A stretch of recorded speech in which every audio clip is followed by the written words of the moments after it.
Hello! Hello, my name's Oisin. My name is Denis. And we're Windmill Slam. And we are recording another episode of Between Rounds. Between Rounds is our new venture that we're going for on the channel, and hopefully on some other sources soon. I'll get to we'll that later. sort that out.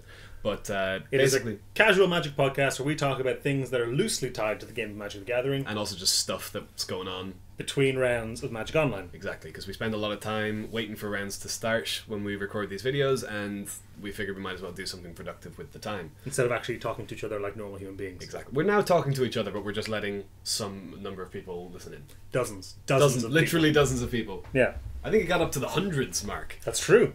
What did you do this week? This week, Magic or otherwise? Yeah, no, I think it's mostly otherwise. Fair. Unfortunately, it would be nice to be able to say I've been playing a lot of Magic, and here's all these things I can talk about related to Magic. But no, I've been studying. I've got exams. I got exams too. I have not played Magic since I filmed the video last week with Ian, and that's a sad thing. Yeah, because normally I would play honestly 3 to 4 drafts a day. 3 to 4 drafts a day. Yeah, I draft a lot, because that's like 6 to 8 hours of Magic a day. That's only if you do them one at a time. Are you crazy? Oh, you're a multi-queuer. The most I've ever done is I've quad queued. That's and I wouldn't advise dangerous. it. But the limiting factor there was my computer. It was not my brain. Really? I didn't win. So it might have been my brain. Probably. But because I play quite quickly, so you get stuff out of the way. It's not a huge deal. I've been playing a fair bit of Hearthstone. We talked about that last week. Yeah, last time. People were excited. People said, "Hey, would you guys gonna film Hearthstone videos?" Dennis doesn't play Hearthstone. Dennis thinks it's too simple for him. It doesn't challenge his brain enough. In my quad queuing brain. Exactly. Yeah, no, I don't think it's too. I do think it's too simple, but I don't find it engaging in the same way. That's fair. I do, but again, probably not in the same way. Like, if I'm sitting down to play Magic, I think we had this conversation last time. If I'm sitting down to play Magic, I'm thinking about it quite hard. If I'm playing some Hearthstones because I'm chilling out and I want to play some Hearthstone. That's fair. Like, I don't want to say it's too simple because I like poker a lot. Yeah. And poker, I think, is probably simpler. In terms of game mechanics, yeah. Sure. But I just can't get emotionally committed to Hearthstone. That's fair enough. You know? Yeah. Like, she's a lovely girl, and I like spending time with her, but I'm not in the place where I'm looking to get into that kind of relationship. Sure. Okay. And also Hearthstone. Also Hearthstone.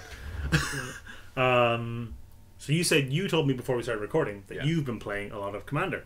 Yeah, that's kind of my main interaction with Magic at the moment, because I got a bunch of friends in college who play Commander. It's a bit of fun. Who's your Commander? My Commander... See, I had a little bit of a mishap. Oh, no. I had a pretty sweet Omnath Locus of Mana deck. I remember that. Yeah, it was a pretty good deck. And he's gone walkabouts. He's returned to the wild. You lost it? Yeah. You lost the deck. I lost the deck. I have literally no idea where it's gone. If anyone is in the greater Dublin area and stumbles across an Omnath deck and, thinks, I wonder who this belongs to, it might be me.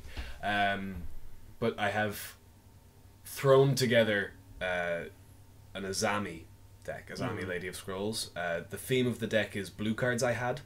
I like it. It's solid. Blue cards that were in my house. And it's a pretty cool deck. I have a lot of fun with it. I similarly revived my Brago deck. Yeah? Because I sold it off shortly after we filmed that video. But I wanted to have something that I could play for, 20 minutes. Yeah, not for 3 casual, hours. yeah. So I built it back up, made some slight changes, some new additions, and the deck costs maybe 55 tickets. Okay. 19 of those are a Jason the Mind Sculptor. Jason the Mind Sculptor's only 19 I tickets. think it's maybe 18 tickets, something like that. Lads. Who plays it? I don't know. Legacy and Vintage are still Fledgling on things Magic on Online, Magic Online. Yeah. But that's a lot of fun. And I like that a lot. But I'm looking for a new commander, I think. I think Brago's run its course for me. Really? I don't have that emotional attachment that people do to their commander decks. That's fair enough. Maybe it's because mine doesn't physically exist. That's possible, yeah. And I didn't spend weeks trading for the cards and stuff, but I don't, I just made it my Do you enjoy the play style and are looking to just change up the commander, or are you looking for something entirely different? See, I'm looking for something entirely different, but I don't want to engage with my opponent. Commander a lot of the time feels to me like you're playing 2 separate games of solitaire, and whoever plays better wins. Sure. And that seems to happen a lot whenever I play Paper Commander and I borrow someone's deck, someone's Riku deck or whatever. It's like, I'm drawing a bunch of cards, I'm playing a bunch of dudes, stuff's happening, you're also doing that, but I played more dudes than you, so I won. Sure. You don't seem to actually... I just play tons of counter spells. It's a ton of fun. Okay, well, I've got... Just blue cards. I've got counter spell and forbid in my Brago deck, so I can't really complain. But, I don't know. If anyone has a suggestion for a commander, do let me know. Yeah, that would be a good... thing to put in the comments. That's what those are for. On this video. That's what those are for. Suggest a commander for Dennis. And I promise you I will probably read the comment. As far as I'm willing to go. Fair enough. So, over the last while, over the last really year and a half or so, Chinese fake cards have been cropping up on Reddit a lot about how good and how convincing they're becoming. And they're almost as good and convincing as that segue. well, I'll just edit in a segue. Sure, yeah.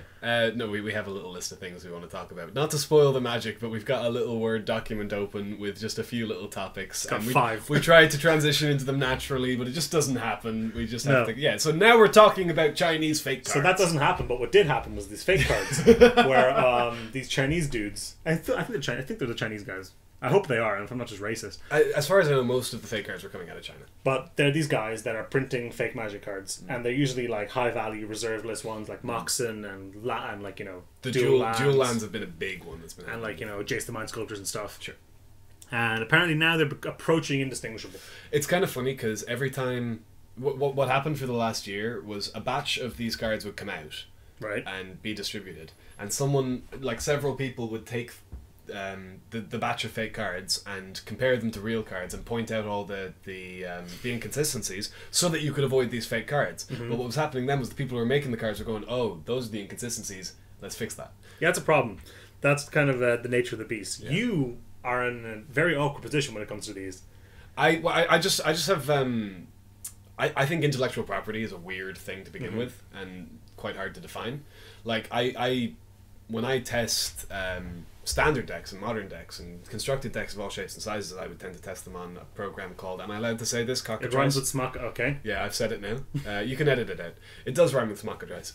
And it's just it's a piece of software. It's similar to Magic Online, but it doesn't know the rules, and you can put decks together with any cards. And it's a good tool. It is. People use tool. X-Mage and stuff, and like Tabletop Simulator. X-Mage does know the rules, but it's more awkward to use. My favorite thing about Cockatrice was when you and I used to play on it, and I would text you just a text that said "cock" later tonight, and you'd say, "Sure, see you at 10," and we'd go online and play over Skype. Play Cockatrice over Skype. Yeah. But I don't use it at all anymore. Okay. It's been completely replaced with Magic Online, which is, I'm sure, what Wizard wants to hear. Yes. Well, I still use it for testing. You don't play Constructed. So, sure. But like, if I was going to test the standard deck, Cockatrice would be how I'd do it. So you think people should be allowed to print fake cards for proxies for testing? Is that a fair statement? I mean, I don't see the difference between using a professionally printed fake Magic card in a proxied deck. As long as everyone is acknowledging that it is a proxy. That last one is the problem. Exactly, because where the issues lie, like if people want to like sit around with their friends playing Commander and put their dual lands into their Commander deck, but not pay 300 quid for them, and they want to write Scrubland on a swamp. If they want to write Scrubland on a swamp with a Sharpie, or if they want to buy a professionally printed Scrubland that says this is a proxy on it. There are ones I think that say on the back of the card, they say like this card cannot be used to turn and play or whatever, and that's kind of okay, but like, these are printed with the intent to deceive and to sell. The point where you're taking one of these fake cards that you are fully aware is fake and attempting to trade with it or sell it as if it were real, there is a special place in hell for you with sharp things. Okay. But I actually don't see a problem with just using professional quality proxies for playing casually. Provided they're appropriately marked as such. Exactly. Do you think this spells death for the game? No. Not really. I mean, Magic Online's not affected at all. Magic Online's a huge percentage of... I don't know if it is anymore. Income. Also, no one's printing up fake booster packs. Sure, so you can't steal limited. Exactly. And people are still going to be opening packs. I mean, a lot of the... I would consider us part of like maybe 20% of Magic players who, you know, are active in the online community and play competitively and this kind of thing. I'd imagine about 80% of Magic players are just guys who have a few cards, who buy some packs occasionally, who play on the kitchen table with Something their that highlighted that was when they had the whole thing about the big conversation about women in Magic. Yeah. Where they talked about limited resources.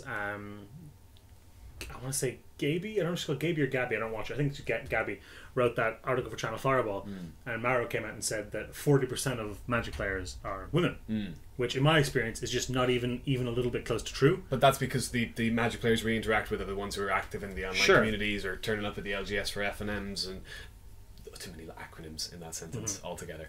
And playing in the PPTQs and PTQs. But it's difficult to measure like who got some magic cards from their uncle and plays in the kitchen table now. Exactly, and I'd be interested to know where Mark Rosewater got those numbers, because it was 40%, wasn't it? It was something along those lines. But I like you say, it's difficult to measure that. Sure. I'd be interested to know how they measured that. Yeah, like the people who are likely to answer surveys about selection bias. Yeah, exactly. But you think that the vast majority of players are casual, which is true. That is, I think, almost objectively true. Yeah, and that proxies give them an opportunity to play with cards that they don't want to invest on. Exactly. Also, a lot of these proxies, or I say proxies, I'm calling them proxies to make myself feel a bit better. I don't own any of these cards, or I hope I don't. Yeah, right. I would have no way of knowing if I owned any of these cards, because the latest batch are pretty much only distinguishable from the real thing by slight variations in the color of the card, and that's not really my strong suit. No, you are, for most intents and purposes, colorblind. Yeah. The thing about these is that a lot of them are, like you were saying, high value reserve list cards. The reserve list bit being the important bit, because Wizards won't print them anymore. Exactly, and it's with the dual lands in particular that kind of puts an expiration date on Eternal formats. Not an imminent one, but but these cards get put in the washing machine or lost, like your commander deck, and not even that. Just like what I think the percentage of cards that are destroyed or lost is quite small. What I'm saying is that like the formats just can't grow after a certain point because the cards become too expensive. Yeah, and there's only a certain amount of them, and eventually they will have been distributed among the people who play Legacy, and then those will be the people who play Legacy, and that's it. Yeah. So yeah, it's a topic for conversation. Like I don't know if people printing fake cards is the answer to the problem, or if like they just say, okay, you can play proxies in Legacy tournaments. That devalues a lot of things people already bought into. Though, I mean, that was the argument with the reserve list. We don't want to reprint, but they reprint cards like Cryptic Command, and no one freaks out because everyone's delighted that they can play with Cryptic Commands, and the people who are collecting Cryptic Commands still have their Cryptic Commands. So, and they're always going to be worth more than the newer ones. Sometimes it depends. Sure, but yeah, I until something dramatic happens with the reserve list, I think these fake cards are going to continue to be a problem. The other thing that came out, which we talked about a little bit last time, was the cheating at the Pro Tour. We talked about Pat Chapin mostly, and that was not cheating. That was not cheating, which we made very clear last time. He did not cheat. He made a mistake. You know who did cheat? Who? Valdivia and Stephen Speck, and they got appropriate bannings. Valdivia, for those of you who don't know, is the guy who picked up there was a board wipe, and as he scooped up his cards to put in the bin, he picked up a Temple of Silence. I think he flipped it over so it was face down, and then he picked it up and put it into his hand so that he could reuse it for the scry on camera. Yeah, which is stupid, right? But that is a cheat of opportunity. That's what that's called. Is you see a window where you could cheat to gain advantage, and you do that. And he has received a 6-month ban. I think it's 3 months. Was it 3 months? I have written here 3 months. Okay, well, let's go with 3 months then. Banned from competitive Magic events for that. The other cheat, which is much more insidious, I don't know about insidious, but it's definitely more blatant, is Stephen Speck's cheat, who was playing Amulet Plume, which, for those of you who don't know, is a combo deck that's very, very it's a modern combo deck. Well, he wasn't playing it at the PT, I suppose, was he? Was this not Pro Tour? No, this was Pro Tour Dragons. So he was one of the people who had popularized Amulet Bloom anyway. And what he was doing was he would palm 7 cards into his hand, and then present a 53 card deck to his opponent to cut. And then when they returned it, he would place his perfect 7 on it and draw a perfect 7 card hand. Which is pretty nice if you're playing a very fragile but powerful combo deck. Like Amulet Bloom. Yeah, but this was just standard. I'm pretty sure he was banned at Proto Dragons Attack here. I think you're right. Yes, he was DQ'd at Proto Dragons for the same thing. That was seamless. Seamless, right? So it's difficult. So it's difficult to say if he cheated at the GPs where he did well with Amulet Bloom. But he was a big advocate of the deck and talking about how he always had these consistent wins and how he's finally getting there and stuff. And that's pretty disgusting. Yeah. Now he received a 3-year ban. Yeah. And some people on Reddit are angry about that. Angry that he received a 3-year ban? As opposed to a lifelong ban. Right. They don't. Wizards currently, I don't think, gives out lifelong bans for games. I mean, for game rules. Yeah. Problems. It's more for illegal things. It's like assault or forgery or theft. But I don't think they can give them out for anything you do within the game. But do you think 3 years is an appropriately long time, or are we going to get another Alex Berticini, where he's going to come back and just cheat again? I mean, no, I don't think it's a good idea to not give people a second chance. That's what I should say. No disrespect to Steven Speck. I'm sure he's a great guy. But he cheated, and that sucks. And maybe he regrets it, and maybe... Okay, you know what? Back. When you say no disrespect to him, I'm sure he's a great guy. I don't. I'm not sure he's a great guy. I think he cheated repeatedly in high-level Magic tournaments and... stealing thousands of dollars. Stole money from people for, Yeah... Yeah, that's it. Like, I'm not going to say he's a great guy. I'm not going to not disrespect him. I am going to disrespect him because he cheated, and that's not cool. Alright, that's fair enough. But do you think it should be banned for longer than 3 years? Or, like, what's the appropriate... I know this isn't your decision to make, obviously. Absolutely. But what do you think would be an appropriate amount of time for, like, a pre-mediated cheat? Premeditated? Pre-owned. Did I say mediated? Yeah, pre-mediated. Decided on by they'd already talked it out, and everything was cool. And Judge said it was fine, yeah. Well, no. For a premeditated cheat. For a pre-planned cheat. Yeah. I think 3 years is pretty appropriate. Mm-hmm. It's a pretty severe punishment. Like, if Magic is a big part of your life, like, this guy's playing on the Pro Tour, he obviously plays a lot of competitive Magic, and, it's if you're playing on the Pro Tour, it's some percentage of your income. Well, only if you get appearance fees. Yeah. If you're in the Hall of Fame or whatever. Or platinum? Platinum? I don't know. But, he's big in the world of Magic at the very least. Magic is a large part of his life, and 3 years now that's been taken away from him. Well, he can still play Magic online, which is weird. Well, how are they going to enforce that? I suppose. But do I think it should be longer? No. Do I think it should be lifetime? Absolutely not. Okay. I think people should be given extra chances. Do you think if he gets if someone, let's pull Steven out of this for now, do you think if someone gets 2 bannings for deliberate premeditated cheating? I don't think there's ever a point where you ban someone for life. I think increasing the length of the ban based on previous, like, if it's a repeated offence, I think increasing the length of the ban totally makes sense. There are people who are banned for 800 years or whatever, but I think it's for assault and theft, that kind of stuff. And if they live to 835, then go ahead and let them play Magic with the new holographic cards. Like in Yu-Gi-Oh? Yeah. Do you have anything else to talk about there? Not really. Okay, so there was a question on Reddit. Yeah. It was on Tumblr. There's a question on Tumblr to Mark Rosewater asking if there could ever be a mythic vanilla creature. We've come close. We've had vanilla legendary creature. Isamaru, Hand of Konda. And Mark Rosewater replied saying he's designed one. Mm-hmm. Let's see if he'll get to print. Mm-hmm. What do you think is an appropriately designed mythic vanilla creature? I had to think about this, right? I think it's really difficult to do that because mythics are supposed to be these big splashy effects that do something unique and are interesting. Mm-hmm. And vanilla creatures tend to belong at common. Mm-hmm. Now we've had mythics that are basically vanilla creatures, like Pelucranos is a 4-mana 5/5, and he has the monstrous ability, but I mean it's a good monstrous ability, but I think he'd still probably see play as a 4-mana 5/5. Just as a beefer. So what do you think? But if he didn't have that and he wasn't a legendary, he wouldn't be as powerful, obviously. Now, do you think something like just a green 5/5? Green 5/5 was the thing. Like we've had Leatherback Baloth at uncommon, which was a green 4/5. Mm-hmm.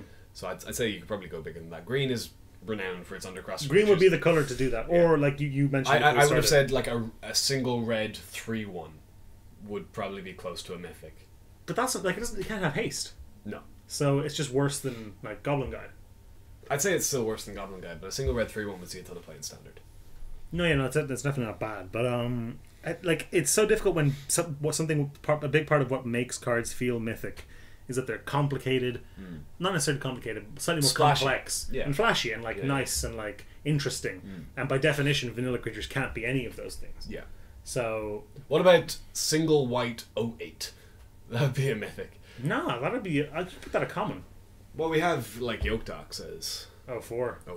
And like Kraken Hatchling and stuff. It would have to be something like a single red 3/1 or like a green 5/6 or 5/5 or something. Lines, yeah. The balance is. I think it'd be difficult to see it work. Yeah. Do you think the one that Mark designed will get to print? Probably. I mean, I don't think so. It's just. I mean, he obviously fucking knows better than I do. Yeah. I mean, maybe there's something we're not thinking of. Maybe there's a very cool. Some people are saying that they want a Vanilla Matters set. Like card creature with no abilities gains trample. Okay. Can the rules check for that? Yeah, you can. Yeah, there's a card that gives all your creatures with I suppose it can, +2/+2 or something. I suppose if a creature with flying can gain this, then you can do Yeah. it like that. But that seems like a terrible set. Yeah, I think That seems really boring. I wouldn't enjoy that too much. But I think a mythic vanilla creature would be interesting just to see. Yeah, I'd I don't be think you interested need to do vanilla matters because vanilla is like your bread and butter, and you don't want to have only bread and butter for dinner. exactly. Right. Speaking of design, well, kind of on that tangent. Oh look, the next thing on the list. Yeah, it's almost like I put them in an order. What do you think the worst designed card? This is just something you came up with. I just wanted to talk about it because I saw the worst designed card or the worst card. Not the worst card, not the least powerful card or the most annoying card, or not even like the most busted card, but like the one that just you look at it and you're like, why? Why did this happen? Why does this exist? How did this get to print? Yeah.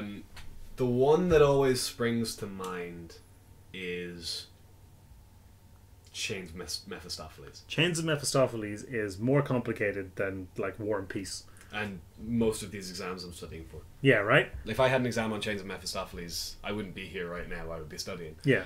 As it is, I'm just doing electrical engineering. Chains of Mephistopheles, I don't even know what it does. I would tell you what it does, I don't know. I'll put up a picture, but there's no point. Yeah. I have no idea what the card does or why it exists. Apparently it's quite good. Really? Yeah. I've never finished reading it. Yeah, I just... other popular answers are cards like Hornet Sting. Just because it breaks the color pie so much. Bit too much. And it's like, sure, you can justify for flavor reasons, because bees are green. No, they're not. They're yellow. You shouldn't know that. That's true. Maybe they are green. For all you know. But Mark Rosewater is very vocal about how much he hates that. And Hornet Queen. Weird for a green Bunch card. of flying death touchers. Hornet Queen always seemed like a black card to me. Really? Why?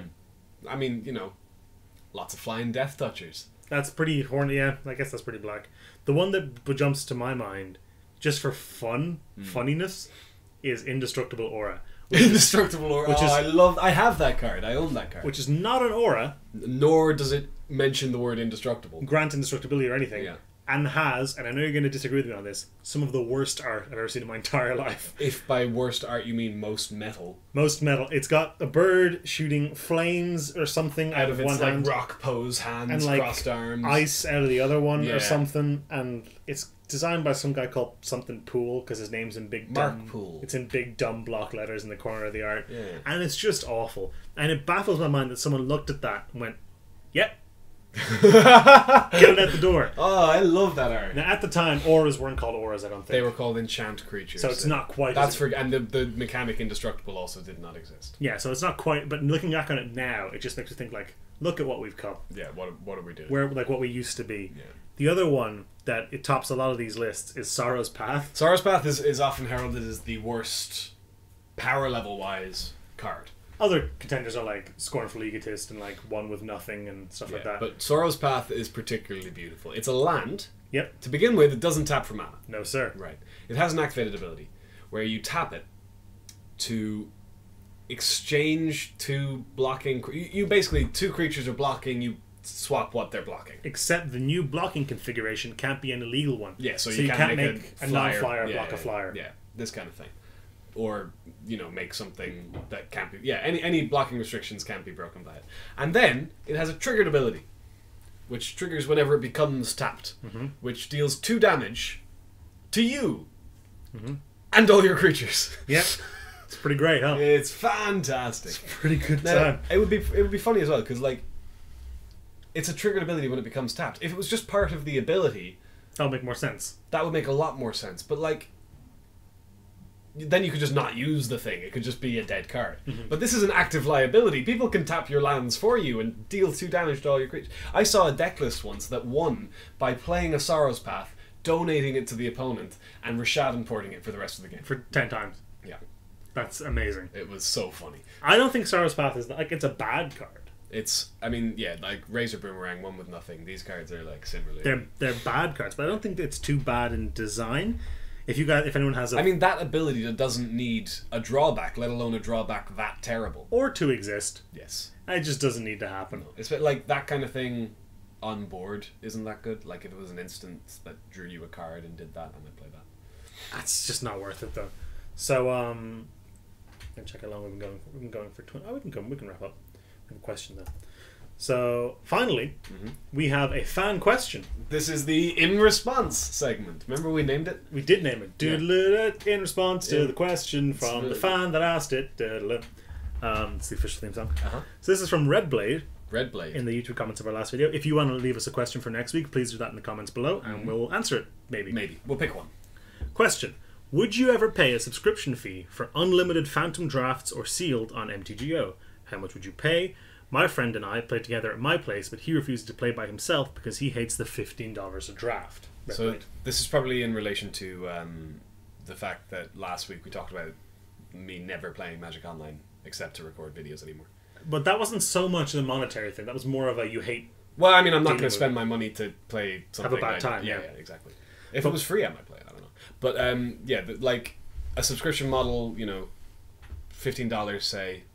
A month, and you play as much Phantom. So there's no stakes anymore. I pointed that out, which is like if you ever played on Smurkatures, and you could do drafts on there.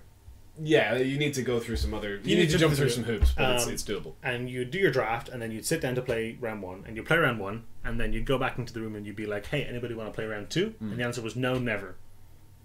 That is not an appropriate Magic experience. No. And if you have a subscription fee for all these phantom drafts with no prizes, nobody's going to play them out. Nobody's going to stick around to play. And then you just have a really awful experience because you end up like, oh, I guess I don't get to finish my draft, and because I got mana screwed in round 1, I didn't get to see what my deck could do. Now, guess I'll try again. If I could pay $15-20 a month and basically have Magic Online play like Smurkatures, where I could build whatever deck I want and play it against other people who are doing the same thing. Constructed wise, you're getting somewhere, I think. If you I would do that. You could have a Phantom collection that you're leasing for Magic Online for $20 a month to play Constructed with. That's a little more appealing. But they'd have to... I mean, at that point, you might as well follow a Hearthstone model where the cards can't be resold and there's no value on them. And they'd have to abolish secondary cards market through playing, this kind of thing. And that might be the direction that they're going in with Duels Origins. We don't know that yet, but that certainly seems to be the path they're heading down. And it's a wise path. Yeah. But I mean, it's been demonstrated that it works. Sure. With Hearthstone being incredibly successful very, very quickly. Now, would I pay $20 a month or $15 a month or whatever for unlimited, say, cube drafts? If I could be guaranteed an authentic experience, sure. But you just can't. I don't think you can, no. So, to answer your question, Redblade, like even I don't think so. Cube drafts that fire now... People quit after round 1 all the time. Exactly, which is bizarre, because they're pack per win. I was going to say Swiss, but they're pack per win. Well, the Swiss ones aren't. They're phantom points. Yes, but what do they call those? If they've changed that from Swiss to pack per win, what do they call the phantom Swiss? Because it goes 2 points, 6 points, 2 points, 8 points, 16 points, 24 points. So it's 8 points per win, except for you also get 2 at the start anyway. Yep. It doesn't really fit on the type line. Can we just call it Swiss? We just call it Swiss. Yeah, but I don't think that model would necessarily work. Now, I think that's definitely the right direction to go, but you'd have to abolish the secondary market, give cards all no value. At that point, you might as well be marketing a new game. You might as well be phasing out Magic You Online. might as well be doing Duels Origins. Which might be where that's going. Yeah. Would you be upset if Magic Online got phased out in favour of Duels Origins? I mean, I don't play Magic Online, so no, not in a huge way. Yeah. I would. I like winning monetarily valuable things. Yeah. Because I feel like I win slightly above an average amount of games. Sure. So that's nice. So you're EV plus. I'm EV plus. The round's starting. Oh, shit. I guess we gotta go. Leave a question and all that good worst stuff. Design cards and what do you think about bannings and a commander for Dennis to play. Yes, brilliant. I mean, we'll probably end up putting this on iTunes in some form in the future, but don't rush us because it's hard. It's really difficult. It's just I don't know how easy. to do that. And yeah, I mean, thank you for listening, and we'll see you next time.